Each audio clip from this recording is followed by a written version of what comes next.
are some other ways you guys can raise funds? Do you have events? Do you have just donations? Yeah, we're there's a couple ways, and the members that we have, not all breweries are members of the guild. We'd love to have all of them. We welcome everybody. It's all the way from little breweries like ours up to some of the bigger ones across the state. But breweries pay dues, as part of an association. So that's a little bit of our budget. But we've just hired an executive director and a new one, and been having meetings with him. And I'll be up there next week, in fact, to have a face-to-face and a board meeting. But we're very excited about digging into that and trying to get a little more creative about how we can raise some funds to continue supporting what we do. Awesome. What? Who can join? Is it just brewers that can join the guild? No. In fact, we have not exactly. I think they're called associate members, but I was Malt Europe. In fact, emailed me this morning. It's a malting company. He's based in Ohio, but maybe they're Wisconsin or so. But we have associate members, and they can be, any kind of companies that supplies materials and supplies for breweries, but also services. Like we have, I think, like law firms or accounting firms and things like that. But pretty much any kind of company that may touch the craft beer industry somehow can be a member, and we appreciate it. Yeah. Yeah, If definitely. you were speaking to them right now, if all the breweries in Tennessee were listening and you were kind of speaking to them, what would be some of the benefits that they would get by joining the guild if they're not a member already? Yeah, well, Kent Taylor, I love Kent. He's a member of Blackstone and been around for a long time, become a good friend since we've been on the board together. And, he always, because a lot of breweries will say, what do we get out of, if we, pay a couple $100 to be part of the guild, what do we get out of that? And he sometimes will look at it the other way and say, we should want to be a member of this thing and be part of this group and support it, especially because we're paying, we've got fees like going to the legislature and paying a lobbyist and trying to, it's not a whole lot, but those kind of fees help us to be able to continue to fight the fight, and also to have an executive director. That's important. That person handles the day to day and kind of rallies us all and gets us all together and organizes, so it pays that person's salary, which is really important. But there's all kinds of other things that you get out of it too, is that we have multiple meetings every year that we get together on. The connections and the networking are valuable in and of itself. I can't tell you how many times that with the connections I've made through the guild, how it's not only opened a door for me or saved me money, because you met another person that's selling this or that and you didn't even know about them. And it's a lot of fun. Yeah. We took a survey of all of our members this summer, and the number one and number two items as far as priorities for them were legislative matters. And when we get our shoulders behind some legislative matters, sometimes we're playing offense and sometimes we're playing defense. But when we get together on something like that, doesn't matter what brewery you are, big, small, you got an agenda, whatever it is, we all get on the same page, we work together, and that's a lot of fun to make a difference outside of our own little communities. Mm-hmm. It's strength in numbers, right? Yeah. If you get something changed for the better, it affects everyone within the state for the better. Yep. Exactly. Yep. That's awesome. Yeah, we love it. It's initially when we were just, I was involved with the local guild here. It was like, initially because it was Nashville breweries that started it. A lot of people had the perception, a lot of breweries did, that it was just kind of a Nashville guild. It wasn't a Tennessee guild. And so I think that's over the past several years has evolved too, and breweries across the state, and just knowing that, I mean, geez, a little guy like me, I'm now part of the board and president of the board. And Yeah. that's not supposed to happen, a little guy like me. But that just shows that, any of us can be involved, and we're interested in all types of breweries to be involved with the guild. Absolutely. When you get on your website, there's a page on there at the top. It's called Our Members, and you can go down there and it shows all the members, and you can click on each one of them, and it gives a little description and kind of tells where they are and contact information. But you can see there's everything from Murfreesboro to Memphis to Copper Hill Johnson City. I mean, every part of the state is covered. So to your point, it is a total statewide initiative. It's Well total statewide. represented. Yeah, well represented across the board. You can just go down this list and look at it. Yeah, and I would say to other people that aren't members too is that back in school, I was always told when I become a member of an organization, they'd say, you're going to get out of it what you put into it. Yeah. So it's an equal thing. It's not just here's my dues and now what do I get? Is that you're going to get a lot out of it if you participate, and it's going to be a lot of fun. Like even if I were a part of it, I would think, man, I want to be a part of this. Look, there's only 100. I mean, 100's a big number, but it can be a small number too. Like, man, I might have a voice in this thing, right? Yeah. And Yeah. Absolutely, yeah. If you want, like I said, for me, I was a guy who was maybe causing some trouble with the guild here, and then I said, well, this is important. I want to join the cause, and together we can have more of an impact, like you said earlier. And I think we've got as challenging as the craft beer scene looks like in Tennessee and across the country right now, I think we've got an exciting future.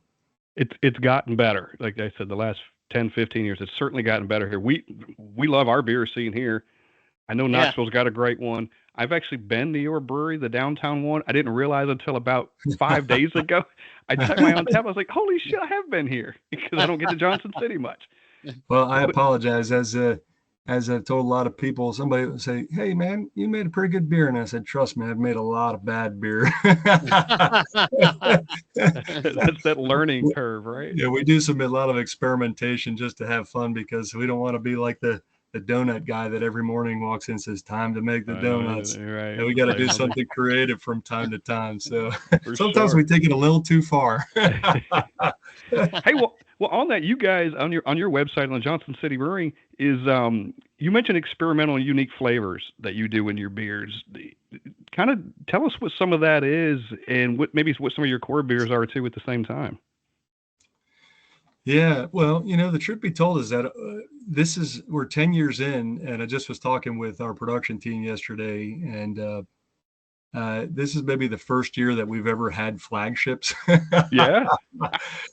And the funny part about those is that they were kind of determined not by us, but by the customers. And so we've got about 6 or 7 flagship beers. And believe it or not, our best-selling product, which is funny because I think we brewers and a lot of the industry and even consumers are coming back like full circle toward drinking like light lagers and pilsners and things like that. It's really funny how I'm right there. That's what I'm, I'm like, oh, Yingling lager, maybe that's a little too dark for me. I don't think those are craft. It's a good to-go beer or go-to beer.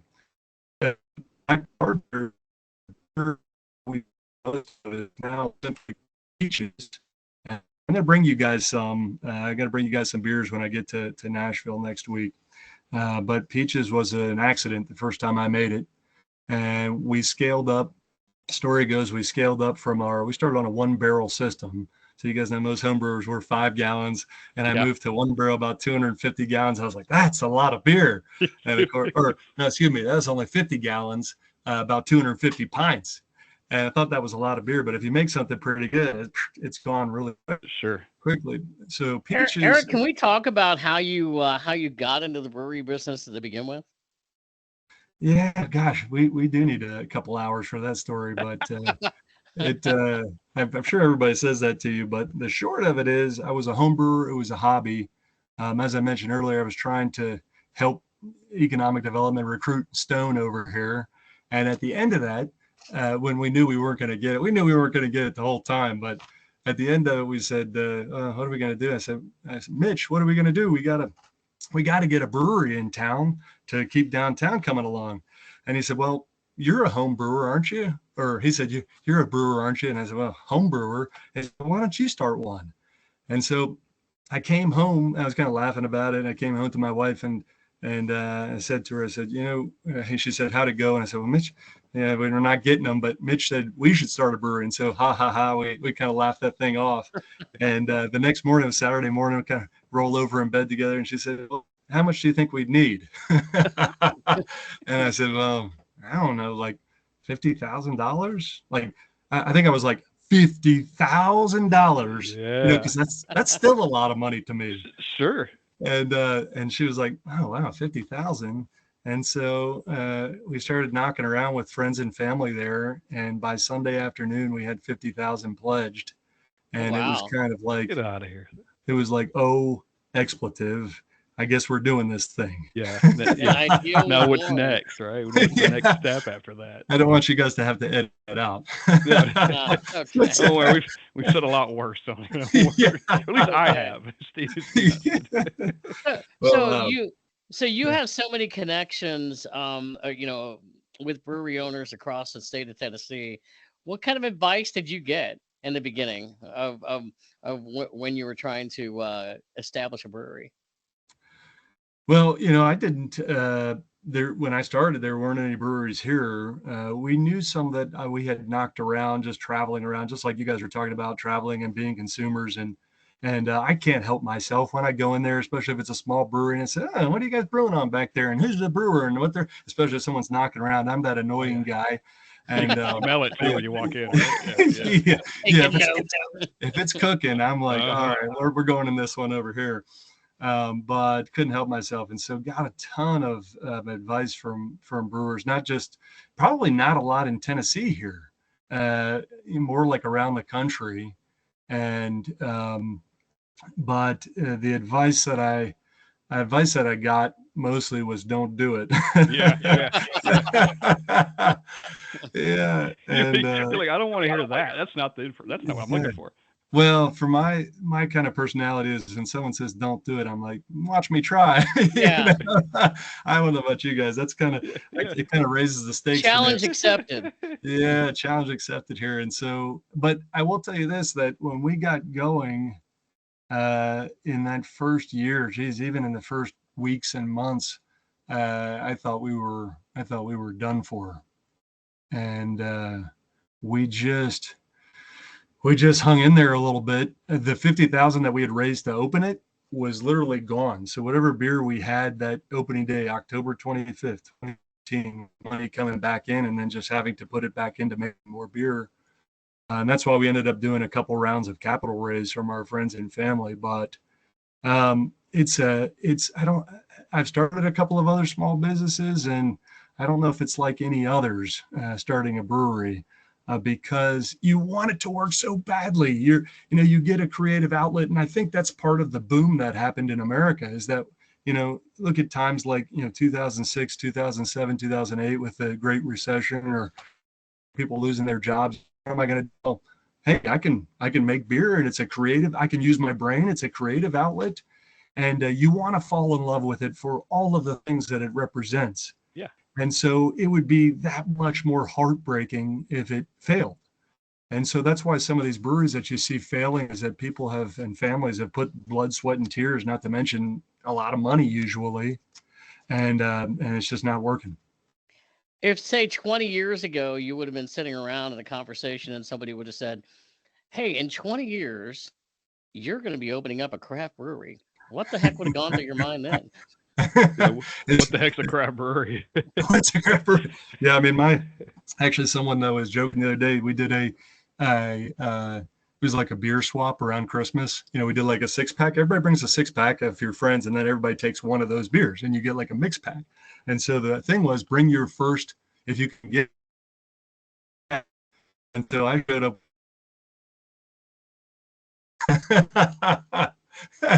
And that's not craft, is it? Wait. You broke up a little bit. Say that part again. I was just saying that I brought my 6-pack was a Killian's Irish Red. Yeah. Which I like that beer, but yes, Yeah. Did they look at you like you had two heads? Yeah, because a lot of these people were folks that they were customers and became really good friends through our tap rooms. And that's the funny thing is that most of over the past 10 years, a lot of the important people in the community I've met through the tap rooms. I mean, that's what they do. They bring people together. And it's like Senator Lumberg, who unfortunately he lost his primary there. He just came to our tap room to visit, and it wasn't like he was drinking a lot. He just was like, oh, first craft brewery in Johnson City. I want to come see this. And and you meet people, you have conversations, and the next thing you know, you're working to change a law and try to help things. A guy like that, when you're talking to him, does he even realize what kind of laws might affect you at that point? No, Right. and So I you think probably that's open his eyes to something as well.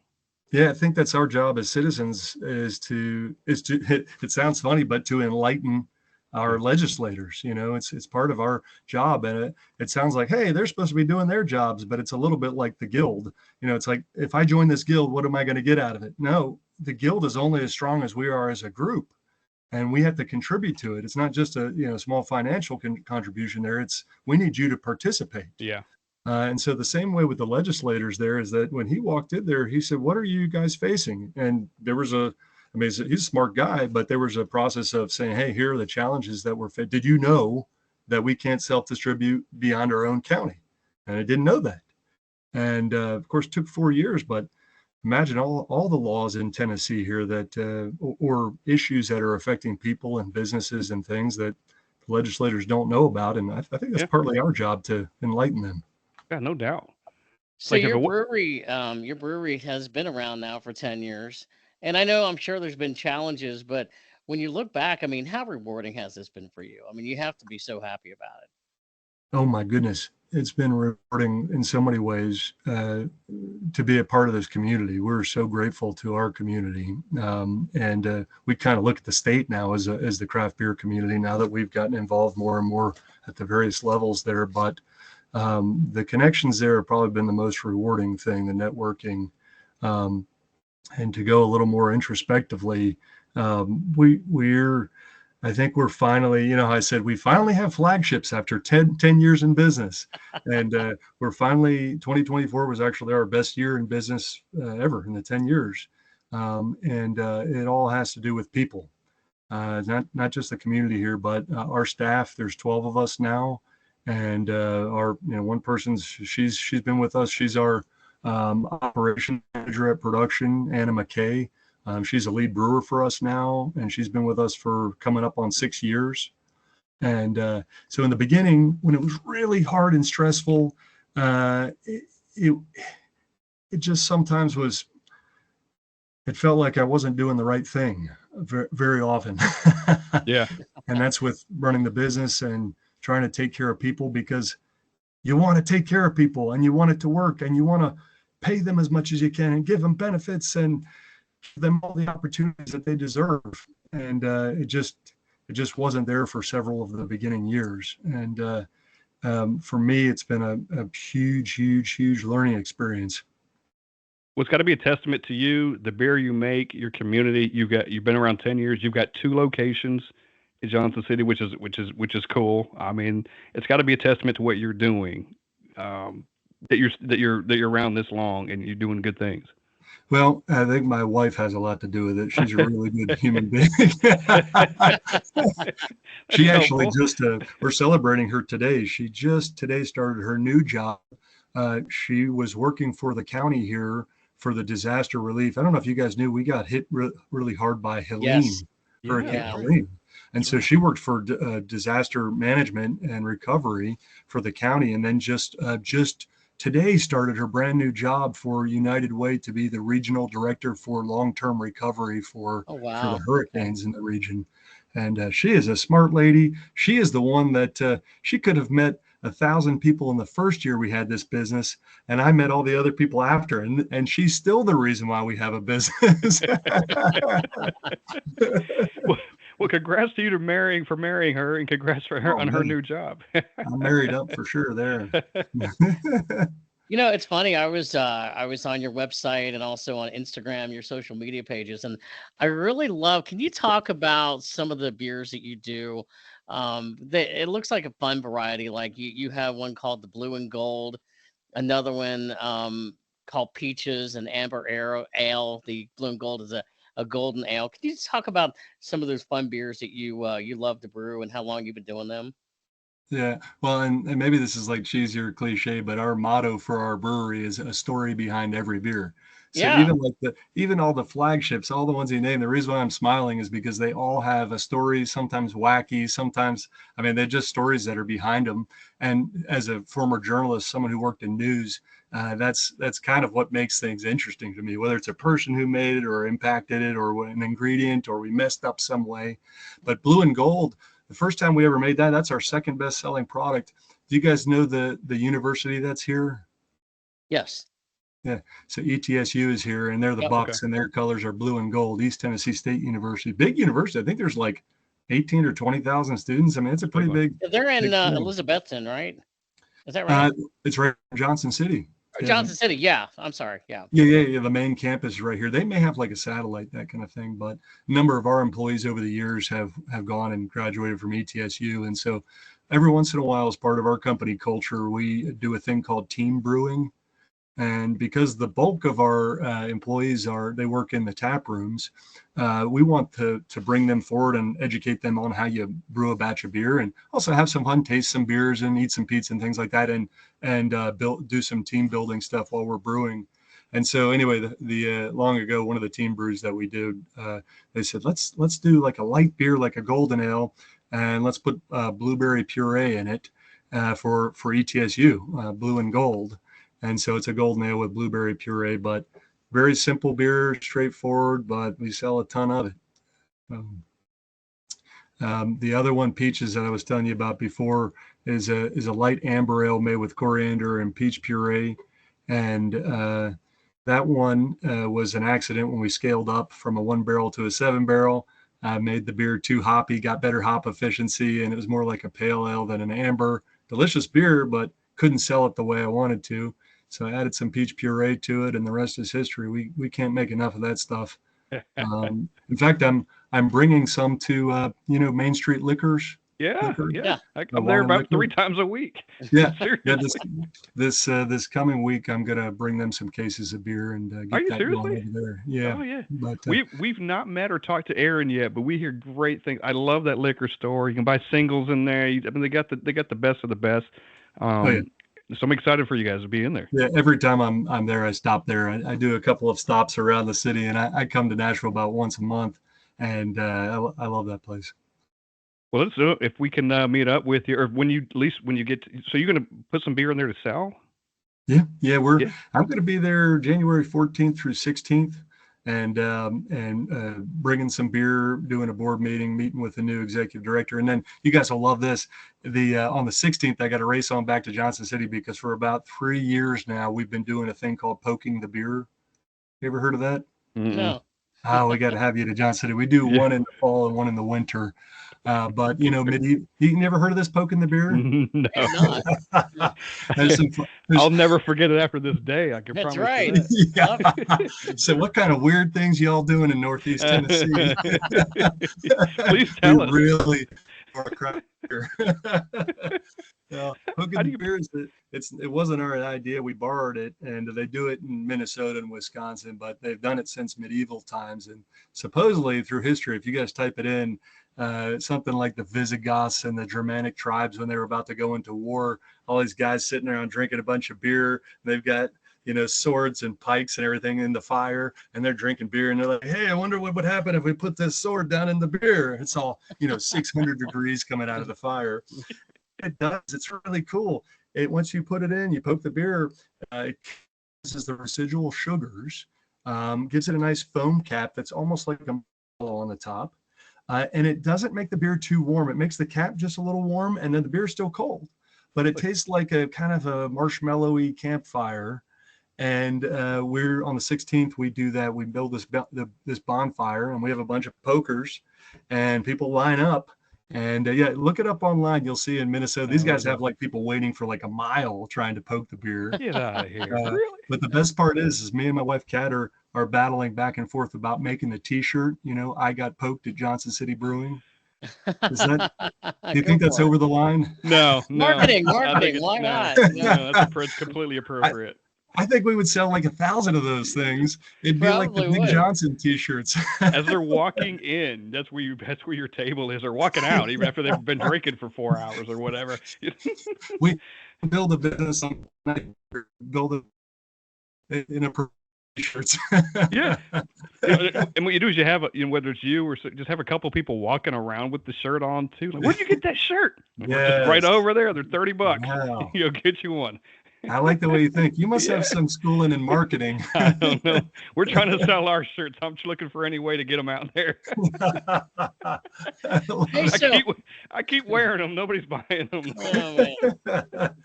One of these days. Where do people get it? Do they order it on your website? We've got we've actually got an Etsy store. We got a couple shirts. We've given to friends and we've got them, and it just says Brew Underground. We've got a couple versions of it. We got an Etsy store. We put it out there on social media and stuff. But how do you find the Etsy store? What do you search? We're brew merch. I think we're Brew Underground merch is what we are on Etsy. Okay. Or just Brew Underground podcast. You'll probably find us that way too. It's just some logo stuff, we may have to do a t-shirt exchange here. Yeah. You mean I give you a poked Johnson City Brewing one? I'd wear it. I'd wear the hell out of that thing. I'm curious, of all the beers that you brew or you guys brew, do you have a couple of favorites that are your go-to there? Oh man, as I mentioned earlier, so I mentioned those fruited beers, and we do a West Coast IPA called Apollo 13 because it was a near disaster. That's why we call it Apollo 13. Wow. But my favorite beer that we're doing right now is called Wild Frontier, and it's just a pre-pro lager, real simple beer flavored beer, and we're just redoing our label for it right now. But I'd like to bring you guys some of that too. It's come out pretty clean. I like the yeast we use in it, and it's one of those beers that you could drink it with any meal. I love a beer that's pretty versatile like that. No matter what you're eating, you could have a big old pint of that, or two, or six. And it's one that you've probably heard this before, but brewing lighter beers, whether it's an ale or lager, can be some of the most difficult styles to brew. Yep. Yeah. The simpler, the harder sometimes. Yeah. Simple, the harder. Yeah. Cause you can't hide nothing in there. And I think we finally dialed in a nice crisp lager, about 4.5%. And it's just beer flavored beer, and anything you're doing, any meal you're having, hot, cold, if it's hot outside, cold outside, sitting on the lake at the pool, it's one of those kind of things. And it's one that makes me happy too, because I like drinking beer with people. Yeah. I might be weird, but I like drinking beer with people. You're not weird. And this is one that if you break out a 6-pack and 6 friends, they all crack that sucker and be like, yeah, we can get into that. Yeah, and you want to be able to drink like more than one at the same time, Yes. right? If you're hanging a nice crowd, hey, I want to spend several hours with you people. That's it. There's a friend of mine. He's a firefighter up in Connecticut. And he just brought me, I think it's Fox Farms, maybe several of their bottles of beer. And he does it every once in a while. And they just make incredible beers. And he brings me these beers, but they're like the one that you're having. That's like 15, 20%, whatever, and I'm like, I'm about to get into my work and write a business plan. I'm like, am I going to open this thing? And is anything, when I read it tomorrow, is anything going to make sense? So, I know. Right. You don't send it off right away. Write it and then revisit it the next morning. And be like, There's a time and place for that. But like you said, is that if I want to drink 2 or 3 beers, that's the style I'm going after. Yeah, absolutely. There's something, and I swear, with every podcast or every research or something we do with everyone, every guest, I learn something new or find something new. And I found something new within the last 3 days, and it's called the Tennessee Ale Trail. Mm-hmm. And I believe it's a spinoff of the Farm to Tap, or it's created from them. And it's a passport that you can get within the state of Tennessee, and you go visit breweries and you check them in, and you get rewards and you get points and you can get discounts and things. I did not know this existed 3 days ago. Yeah. And kind of looking on your website and finding this thing, and it's a little passport, and it's not an app, but you download it, but you can send it to your home screen, and it operates just like an app, and it's amazing. The Ale Trail is one that it was created, but then with anything, if you make a product, if you make let's say you make a nice new vehicle or something like that, but if you don't have any marketing or advertising or promotion behind it, nobody knows about it, and so it was a nice thing, a product that was created, and then part of what we want to do this coming year is to start promoting it some more And that is actually, you're correct. That's part of funded of a farm to tap project. So It's really cool. Like I'm looking at, you can scroll. Like I'm scrolling through, and I've not been to a brewery since I've downloaded it, but I can see like, oh, I don't I go to Black Abbey, I go to Southern Grist, and yeah, it'll put the discount right there on the front if we get something, and you can again get some points for going, and it's just if you're going anyway, like why not get this thing? yeah. Well, it's a nice way to connect us all together too. Is that, oh my goodness, you open it up and say, oh, I didn't know there was a brewery, Yeah, this brewery in Jackson, Tennessee, yeah, or in Johnson City, that kind of thing. So yeah. it's one more nice tool that we can do better at getting the word out. But it's a nice thing. It is again. It's back like we talked about earlier. It covers the whole state from east to west. There's not every brewery, but there's breweries from pretty much every part of the state on this thing. I know. So there's sometimes I wish my job was just visiting breweries. I know. We keep talking about if there's a way we can make a living at this thing like this, Yeah. and like go, hey, I'll go taste your beer and rate it or whatever. Yeah. A tough life. Tough life. Nobody's really willing to do that. Yeah. Well, you just got to, get a scratcher and get independently wealthy or something That's like it. that. Because if I were independent, I would just continue to drink the beer at the different places and post Yeah. about them. It would just I would Yeah. just do Well, it much. I'd watch that, man. I'd listen to that. Hey, you guys do events during the year. Like you mentioned them early on about you guys get together and drink some beer and do some things. What are some of those events you guys have scheduled for 2025? You mean within the As board far or across yeah, the entire guild? yeah, kind of within the guild or within the board, just kind of there are some events that you guys do, and I've seen pictures and like, hey, we're having a good time, or whether it's a beer fest or maybe something you guys create. I'm not sure. Yeah. Well, so there's a day on the hill. We get together, and then of course, after all of our meetings, we like to go socialize after Yeah, somewhere, that's good. and so that was a lot of fun. Annual meeting that we just had at Tenfold. You know those guys, We Oh do. yeah. Tenfold. Yeah. Yeah, yeah.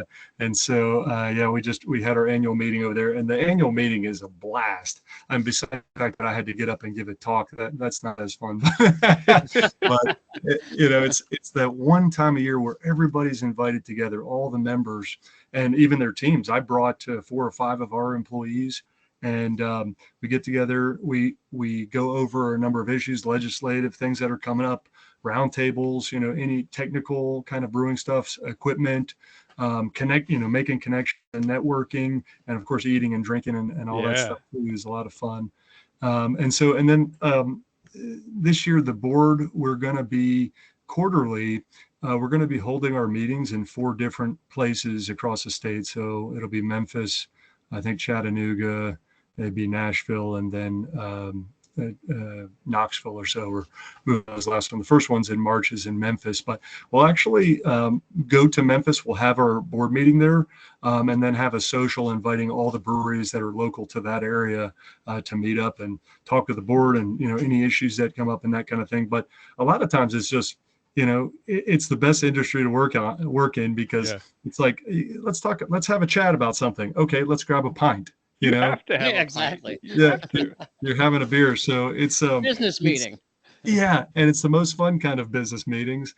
And so many times when people put face in face, you guys can probably imagine this. There are some breweries who have either preconceptions or think they know things about other breweries and that kind of thing, and there's a little bit of that, not a whole lot, that kind of thing. But whenever people get together, it's a little bit like politics in my view. If you actually get face to face with people, it's part of the reason why I like the brewing industry and beer in general, is that we've been doing this for a couple of millennia, back to the Egyptians and the Sumerians. Is you get together, you have a pint and say, hey, you're a pretty good guy, and after 2 beers, you're a good guy. I could be your friend. You tell each other you love them at the end of the night. Yeah, exactly. And so we'll be doing those, and then the fun thing next week at the board meeting there, when we introduce Matt as our executive director, part of that is developing the things we're going to do for the year.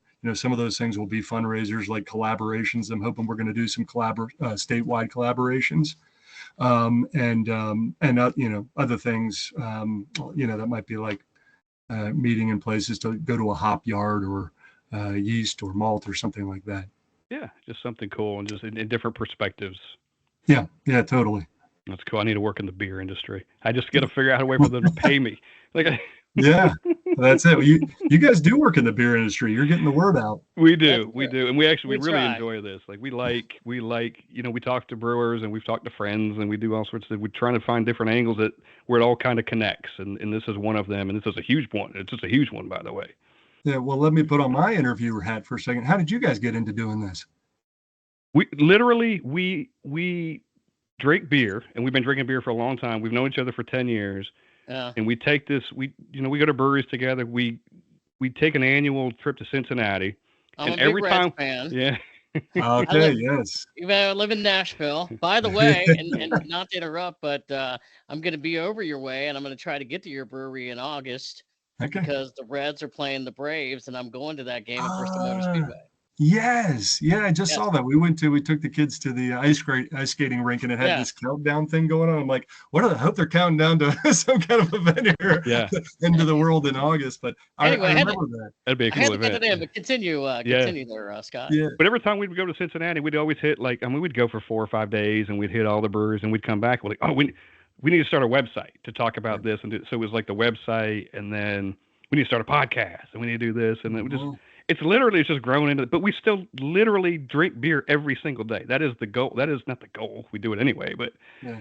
that's the basis. And then let's just talk about it, and then let's see if people will come on and talk to us. And it's just grown. We've only done it for a year, but Could we've you talked. do it? Could you do it like for a living? I mean, if it paid your bills, could you do Oh, I would love it. Like Yeah. I've reached, yes, yes. it? Between the podcast and like going places and actually drinking the beer would be amazing. It'd be Yeah, like, that would be good. yeah, it'd be a good way to do it. Well, I'm always interested in business models, and I wonder, do you just get advertisers? Is that basically, and then maybe some people that are subscribing and things? Yeah, and we don't have enough people that actually subscribe. But yes, advertising would be good. I reached out to a couple people late last year to kind of get our toes wet in the whole advertising thing. And hey, we'll run a little commercial for you and we'll talk about it. But hasn't gone anywhere. Again, literally 1 year in. But Yeah. we love it. It is a passion, but it's something we were doing anyway. Yes. And If we were, I think one of the most interesting things is that when we do interviews like this, is when there's so many of these brewery owners that we've met, whether it's Scott Murdy, and you mentioned we mentioned Carl Meyer and Kent Taylor. I mean, when we meet these guys, I mean, they're such fascinating people.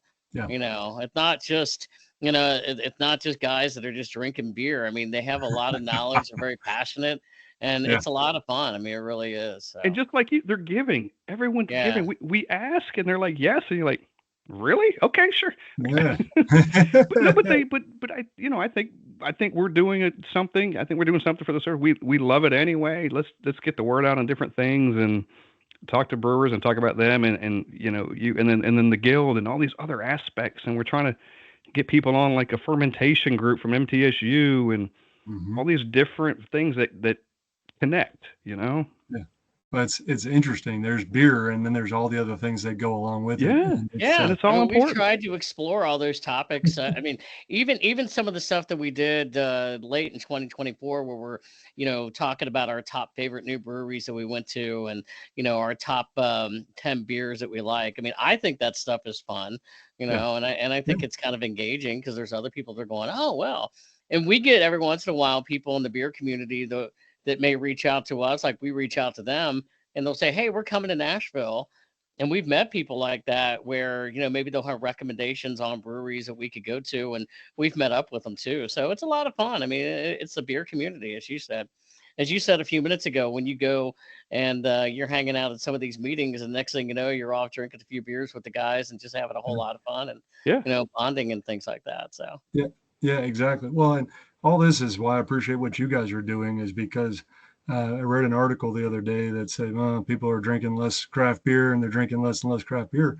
But I think maybe one of the things how we bolster our industry and support it are doing things like you're doing here, is talking about it, educating people about, it's not just beer, but the people that are in the industry. You're putting faces with the industry, and people like people, I think. Yeah. And we're coming out of a little bit of a cave from a few years ago.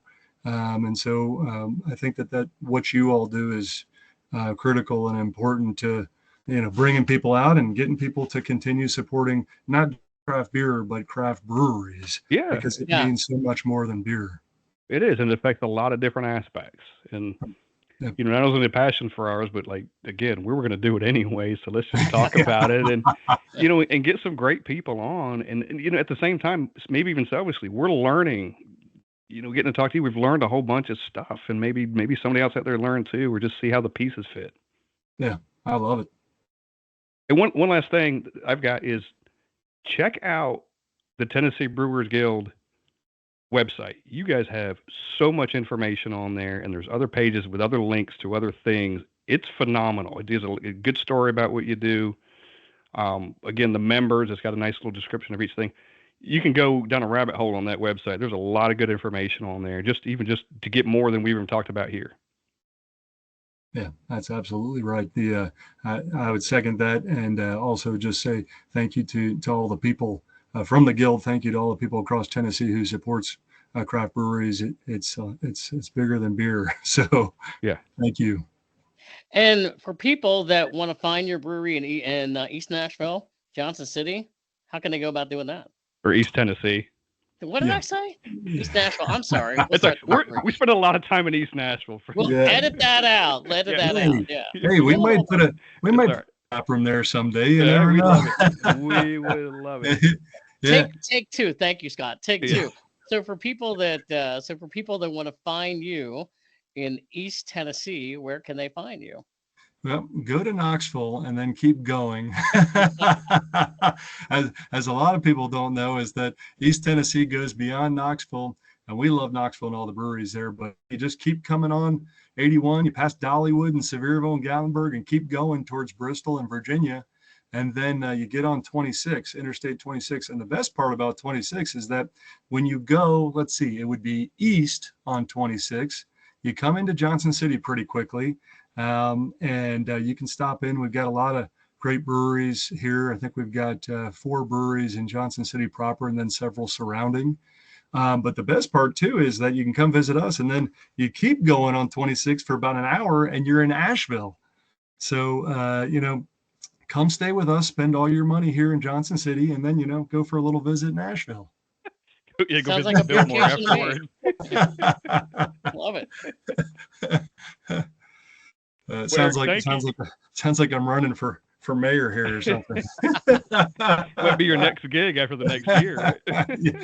From Tennessee Craft Brewers Guild to mayor of Johnson City. Thank you guys so much. Eric, thank you so much for being here. This was such a great time. We got through quite a bit of what we were going to talk about, so I think we made a pretty good dent. Steve, what do you think? I think so. I think we're good. All right. Well, thank you, Eric. Definitely appreciate it. And I'm sure we'll see you down the road. Yeah, sounds good, guys. Thanks a lot. Bye-bye. All Cheers. right. We appreciate you so much, man. Peace out. The Brewery Underground podcast. Awesome. Thanks, dude. I know we kept you longer than we've said. Thank you so much. That's all good. I'm just here at the home